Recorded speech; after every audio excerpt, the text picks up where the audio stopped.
ज़्यादा गुस्सा भरा हुआ था, जो वो हम लोगों को माने समझिए जानवर से भी बदतर ज़िंदगी जीने को मजबूर किए हुए थे। प्रक्रिया में सचिवालय में दिया हुआ है। जब जब मेरा समिति रजिस्ट्रेशन हो जाएगा, तब मानव कल्याण का जो से काम हम लोग करेंगे।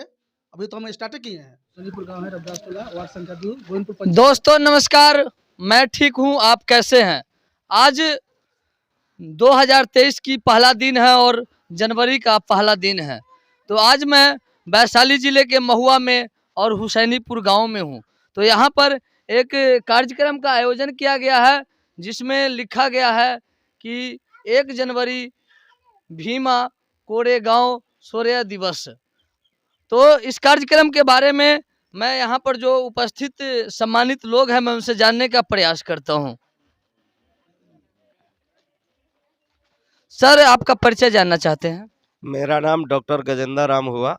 आज जो है भीमा कोरेगांव का 204 जो है माने शौर्य दिवस मनाया जा रहा है। उसी के उपलक्ष्य में हम तमाम लोग यहाँ पर एकत्रित हुए हैं और इस भीमा कोरेगांव शौर्य दिवस का उद्देश्य है, जो हमारे अपने मूल निवासी महापुरुषों ने जो हम लोगों के लिए जो अपना त्याग बलिदान जो दिया, उसको हम लोग याद करते हैं और याद के माध्यम से अपने समाज को जागृत करने का हम लोग काम करते हैं। सर, एक सवाल है, मेरा सवाल यह है कि जो ये भीमा कोरेगांव जो है वो कहाँ पे पड़ता था, किस राज्य में पड़ता था? महाराष्ट्र में जो है भीमा कोरेगांव पूना से जो है माने 40 किलोमीटर दूर जो है ये क्या कहते हैं, भीमा कोरेगांव जो है, ये भीमा नाम की एक नदी है, उसके उस पार जो है कोरेगांव है। वहीं पर हमारे 500 महार शूरवीरों ने 28,000 पेशवाओं का जो है माने कत्लेआम किया था। वो जो है माने हम लोगों के अंदर जो है माने हमारे महापुरुषों के अंदर इतना ज़्यादा गुस्सा भरा हुआ था, जो वो हम लोगों को माने समझिए जानवर से भी बदतर ज़िंदगी जीने को मजबूर किए हुए था। उसी का गुस्सा जो था, हम लोगों ने 28,000 पेशवाई का जो है पेशवाओं का जो है पेशवाई वहाँ समाप्त किया था हम लोग। सर, एक सवाल है, सवाल यह है कि जब हमारे महापुरुष मनुस्मृति में जी रहे थे, उनका कोई ताकत नहीं था। आज हम लोगों के साथ संविधान ताकत है, फिर भी हम अपने महापुरुष के विचारधारा और उनके जो विचारधारा था, उस विचारधारा को जमीन पर क्यों नहीं उतारते हैं? इसमें हम लोगों का कमी है। हम लोग जो है माने जिस रूप में काम करना चाहिए था समाज में जाके, उस माने तरीके से हम लोग समाज में जाके जागृति का काम नहीं कर पा रहे हैं। यही जो है माने कमी हम लोगों में, समाज में कोई कमी नहीं। समाज तो अन्य लोग है, उनको तो जानकारी ही नहीं है। जो जानकारी हम लोग देंगे, वही ना समाज जानेंगे। आज तक के ब्राह्मणों के द्वारा जो है ब्राह्मणी व्यवस्था थोपा गया, इसलिए ब्राह्मणी व्यवस्था में लोगों ने जो है जी रहा है और उसको ब्राह्मणवाद से निकालने का और अम्बेडकरवाद में लाने का कर्तव्य तो हम लोगों का है और हम लोग जो है माने ईमानदारी पूर्वक काम नहीं कर पा रहे हैं। इसके कारण हमारा समाज अभी भी अंधेरे में ब्राह्मणवाद का गुलामी कर रहा है। बहुत बहुत धन्यवाद। सर, आपका परिचय जानना चाहते हैं? मैं नगिंदा राम, ग्राम हुसैनीपुर, गोविंदपुर पंचायत से आते हैं। सर, आज जो यहाँ पर भीमा कोरेगांव का जो आज इतिहास है, इस हुसैनीपुर में दर्शाया जा रहा है और यहाँ के समाज से जो जानकारी दिया जा रहा है कि हमारे जो बहुजन थे, हमारे बहुजन नायक थे, जिन्होंने इस तरह का आंदोलन किया, क्या इससे इस समाज में कोई प्रभाव पड़ सकता है? प्रभाव पड़ेगा जब हम लोग जागरूक होंगे, समाज को जगाएंगे, तभी हम सब आगे बढ़ पाएंगे और बाबा साहब को जो सपना था उनको पूरा करेंगे। और हम लोग चाहते हैं अपने जीवन में हम लोग इसी ग्राम में स्कूल बनवाए हैं, अपने समाज के प्रति जो आगे बढ़े और हम लोग कभी भी पीछे हटने की उम्मीद नहीं रखते हैं, आगे बढ़ने की उम्मीद रखते हैं और हम चाहते हैं जो हमारा समाज सुरक्षित रहे, आगे बढ़े और मान सम्मान के साथ जिए। मैं इसी के साथ बहुत बहुत धन्यवाद। सर, एक सवाल है मेरा, सवाल यह है कि बाबा साहब के बदौलत हम सभी बहुजन का सपना तो पूरा होता है, मगर बाबा साहब का सपना कब पूरा होगा? देखिए, आज सबसे पहले तो अपना परिचय मैं दे दूं। मेरा नाम राम सागर दास हुआ, मेरा गांव सलेमपुर सलखन्नी है और मैं यहाँ आमंत्रित हूँ। आज जो यहाँ भीमा कोरेगांव का जो जो एक तरह से हमारे पुरुषों ने मनुवादियों को जिस तरह से कत्लेआम किया था, इसके लेकर आज शौर्य दिवस के रूप में यहाँ पर एक कार्यक्रम चल रही है। तो ये आज से 204 वर्ष पहले की घटना है। 204 वर्ष पहले जिस तरह से पेशवाओं ने हमारे मूल निवासी समाज को जानवर से भी बदतर ज़िंदगी जीने पर मजबूर कर दिया था, जिसके लेके हमारे पुरखों के उस समय कमर में झाड़ू, गला में हांडी बांध कर चलने पर मजबूर कर दिया था। ये खास करके ऐसे तो सारे भारतवर्ष में ही था ये कानून, लेकिन पूना में, महाराष्ट्र के पूना में ये बहुत ज़्यादा प्रचलित था। हमारे बहुजन समाज को जो मैंने रास्ता चलने के लिए, रास्ता चलने पर जो पद चिन्ह नहीं दिखाई दे, इसके लिए झाड़ू बांध दिया गया था। रास्ता पर थूक न फेंके, रास्ता गंदा न करे, इसके लिए गले में हांडी बांध कर चलना पड़ता था। तो ये सारा जो मैंने कुकृत था, पेशवाओं उस समय मनुवादी ब्राह्मणों का जो मूल निवासी के ऊपर शोषण अत्याचार था, जिसको लेकर उस समय हमारे महापुरुषों ने, उस समय अंग्रेज का शासन आ चुकी थी भारत में, और कहीं कहीं पर, हर सब राज्य में नहीं, लेकिन कहीं कहीं कोई राज्य में पेशवाओं का शासन था, कहीं मुसलमानों का शासन था, और जहाँ जहाँ ये शासन था वहाँ वहाँ हमारे लोगों ने लड़ाई लड़ी। सर एक सवाल है मेरा, आज जो इस तरह की कार्यक्रम महापुरुष की यादों में जो है से किया जा रहा है, इसका उद्देश्य क्या है? इसका उद्देश्य है ताकि जो इतिहास को छुपाया गया है वो इतिहास हमारे लोग जाने। बहुत सारे हमारे महापुरुषों का जो कीर्तिमान है उसको छुपा दिया गया है, और हम लोग चाहते हैं कि हमारे महापुरुषों का जो इतिहास है उसको हम लोग अपने माध्यम से, जागृति के माध्यम से लोगों तक पहुंचाएं, और लोगों को बताएं कि हमारे महापुरुष कितने महान थे और इस व्यवस्था के खिलाफ कितनी लंबी लड़ाई लड़ी है। बहुत बहुत धन्यवाद। यहाँ पर कुछ महिलाएं भी हैं, मैं उनसे जानने का प्रयास करता हूँ। जी अपना परिचय। जी आपका नाम? मैं सीता कुमारी। सीता कुमारी। एक सवाल है मेरा, क्या आप बाबा साहब को जानते हैं? हाँ। तो बाबा साहब की आप 22 प्रतिज्ञा को जानते हैं? हाँ जानते हैं। जानते हैं।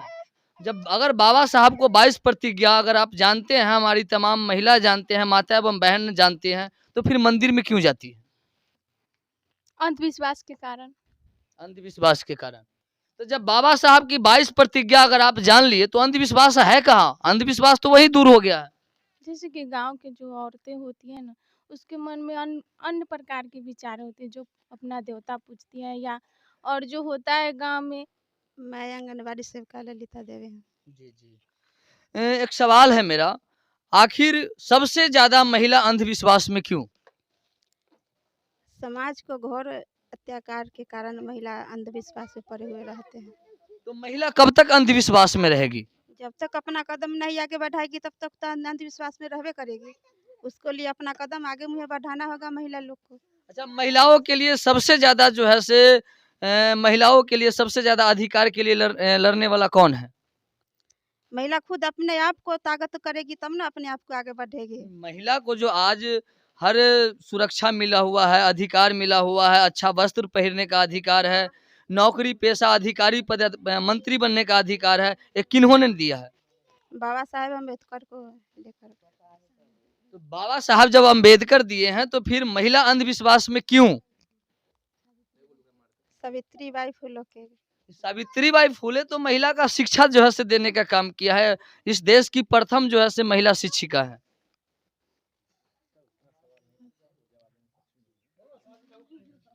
समाज लोग जागरूक नहीं है, इसलिए। तो इसका जिम्मेवारी कौन है? समाज लोग सभी। महुआ के हुसैनीपुर गांव में हूं, और आज यहाँ पर महापुरुषों को याद करके अपने गांव में जो है से यहाँ पर अपने समाज में जन जागृति का जो है से इस माध्यम से कार्यक्रम किया गया है, और ताकि इस तरीके से भी अपने महापुरुष को जाने और अंधविश्वास से लोग जो है से किनारा हो। जितना अंधविश्वास में आज बहुजन समाज ग्रसित है, कहीं इस अंधविश्वास से दूर हो। सर, आपका परिचय जानना चाहते हैं। शिव कुमार। शिव कुमार जी, आज इस तरह की कार्यक्रम से आप समाज में क्या जो है से उपदेश देना चाहते हैं? उपदेश देना चाहते हैं कि देखे और समझे और बुझे और आगे मतलब कि माने अम्बेडकर जी को। कार्यक्रम आयोजन किया गया है, वो क्यों किया? सर, आज जो यहाँ पर कार्यक्रम आयोजन किया गया है वो क्यों किया गया? यह हमारे जैसे रविदास समाज को जगाना, यानी SC ST को जगाने के लिए यह कार्यक्रम रखा गया है ना, ताकि हमारे समाज जो है से बहुत अंधविश्वास में, पखंडवाद में डूबा हुआ है और इस चीज़ को जान ही नहीं रहा है कि माने अम्बेडकर साहब कौन है, सावित्रीबाई फुले कौन है, गौतम बुद्ध कौन है, कबीर साहब कौन है, ये आपका संत रविदास जी कौन है, शहीद भगत सिंह कौन है, जगदेव प्रसाद कौन है, पेरियार लालन सिंह कौन है। एवं प्रकार से जो हमारे दलितों का जो महापुरुषों हैं उनके जीवनी के बारे में हमारे समाज बहुत कम जान रहे हैं। सही समझे? तो इसके लिए तो हमको आगे बढ़ना ही होगा, जगाना ही पड़ेगा। तो इसलिए हमने छोटा सा कार्यक्रम रखे हैं कि चलिए भाई 1 जनवरी से स्टार्ट हो, लोग को जाना। जब तक हम कुछ ही आदमी से स्टार्ट किए ताकि लोग जाने, अपना महापुरुष का जाने, ताकि इस जाने कि हम हमारे महापुरुष का जैसे हमारे लिए आरक्षण के लिए हमारे बाबा साहब लड़े और हमारे आज़ादी से लड़ रहे हैं। एक समय ऐसा था कि हम लोग का पानी पीने का अधिकार नहीं था, कपड़ा पहनने का अधिकार नहीं था, माता बहन को स्तन झकने का अधिकार नहीं था। लेकिन यह बाबा साहब का दिन, बाबा साहब आज नहीं रहे, लेकिन हम लोग का कीर्ति बहुत कर चल गए। तो बहुत बहुत आपका परिचय जानना चाहते हैं।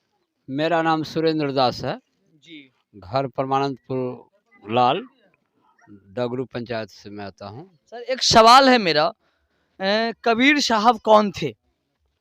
कबीर साहब एक साम्यवादी व्यक्ति थे। कबीर साहब को जो है से आप किस दृष्टि से देखना चाहते हैं? हम परम पूजनीय की दृष्टि से हम लोग देखते हैं कि वह हम लोगों को समाज सुधारक थे और उन्हें समाज को एकता और संगठन करके सभी जाति को एक सूत्र में बांधने का प्रयास किए, इसलिए हम लोगों के लिए पूजनीय है। सर, कबीर को तो हर कोई जानते हैं, कबीर साहब को, मगर उनकी विचारधारा को मानते क्यों नहीं? हम लोग तो मानते हैं और उन्हीं का प्रचार प्रसार करते हैं, उनका विचार। तो अभी मैं एक ऐसी भव्य जगह दिखाऊंगा जहां पर समाज की जो इस दबे शोषित वंचित और अंतिम पैदान पर जो पिछड़ा समाज है, इन समाज को आगे बढ़ाने के लिए यहाँ पर एक व्यवस्था किया गया और इस व्यवस्था का नाम है मानव कल्याण समिति। इस कल्याण समिति में बहुत सारे मेंबर हैं जो आप इस कैमरा के माध्यम से सभी मेंबर को देख सकते हैं। और यहाँ पर इस समाज में जो है से बहुत सारे दबे शोषित जो वंचित समाज हैं, जो मेंबर हैं, उन्हें इस ऑफिस से बहुत सारा सहयोग मिलता है। तो सर, एक सवाल है मेरा, यहाँ पर इस कल्याण समिति से क्या क्या सहयोग मिलता है? सर, अभी यह जो है सितंबर माह में समिति खोला गया है और रजिस्ट्रेशन के प्रक्रिया में सचिवालय में दिया हुआ है। जब मेरा समिति रजिस्ट्रेशन हो जाएगा तो हम मानव कल्याण का जो से काम हम लोग करेंगे। अभी तो हम स्टार्ट किए हैं, समझ रहे सर? कि आज तक आज़ादी से और आज तक 75 साल लमसम हो गया, बहुत सारे जो है से कमेटी बने और बहुत सारे बंद हो गए।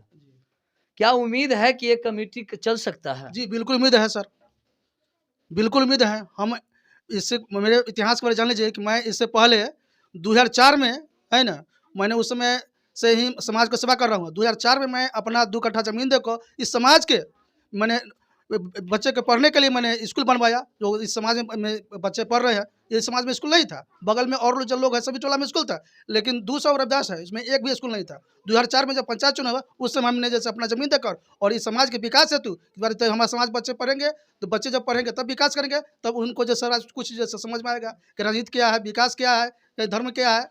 क्या सर, आपका परिचय जानना चाहते हैं? मेरा नाम हुआ आशुतोष दास है ना, मेरा पिताजी का नाम था जय किशुन दास, मैं इसी गांव के निवासी और मेरा ही दरवाजा है। तो आपने सुना, पहले बहुत जाने जाते थे कि कहीं ना कहीं भूमि देकर जो है से स्कूल खुलाया जाता था, और आज भी इस देश में, इस गांव में, इस महुआ में ऐसे लोग हैं जो अपना ज़मीन देकर इस समाज की लिए जो है से विद्यालय खुलवाते हैं और इस समाज के लिए जो है से शिक्षा का व्यवस्था करते हैं, स्वास्थ्य की व्यवस्था करते हैं। तो मैं और कुछ ऐसे समाज में जो लोग हैं जो सामाजिक संपत्ति पर अपना कब्जा जो है से जमाते हैं और उसे निजी संपत्ति मानते हैं। तो बने रहिए